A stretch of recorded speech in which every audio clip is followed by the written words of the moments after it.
CIA اور امریکی قانون سازوں کے درمیان بہت پرانی کشیدگی اور اختلافات سینیٹر ڈائین فائنسٹائن کے خطاب میں سر عام کھل کر سامنے آئے۔ اپنے اس خطاب میں انہوں نے CIA پر کانگریس کی جاسوسی کرنے اور قانون کی خلاف ورزی کا الزام عائد کیا ہے۔ CIA کے ڈائریکٹر نے ہمیں جو اطلاعات دی ہیں اس سے مجھے اس بات پر گہری تشویش ہے کہ CIA کی سرگرمیاں آئینی ڈھانچے کو نقصان پہنچا سکتی ہیں۔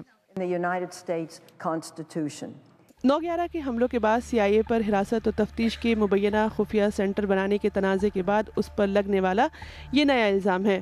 CIA پر ملزموں کو حراست میں ایذائے پہنچانے کے الزامات کے سامنے آنے کے بعد سینٹ کی انٹیلیجنس کمیٹی نے اس کی تفتیش شروع کی تھی اور اس بارے میں ایک خفیہ لیکن سخت رپورٹ بھی تیار کی تھی، اور اس کے بعد CIA نے سینٹ کمیٹی کو ریاست ورجینیا میں ایک محفوظ مقام پر اپنی سرگرمیوں سے متعلق ایک کمپیوٹر میں لاکھوں دستاویزات پیش کی تھی، لیکن سینیٹر ڈائین فائنسٹائن کا کہنا ہے کہ ادارے نے اپنے آرکائیو سے بہت ساری دستاویزات ہٹا دیں، جن میں بعض ایسی بھی تھی جس میں ادارے کی غلط حرکات کی نشاندہی کی گئی تھی۔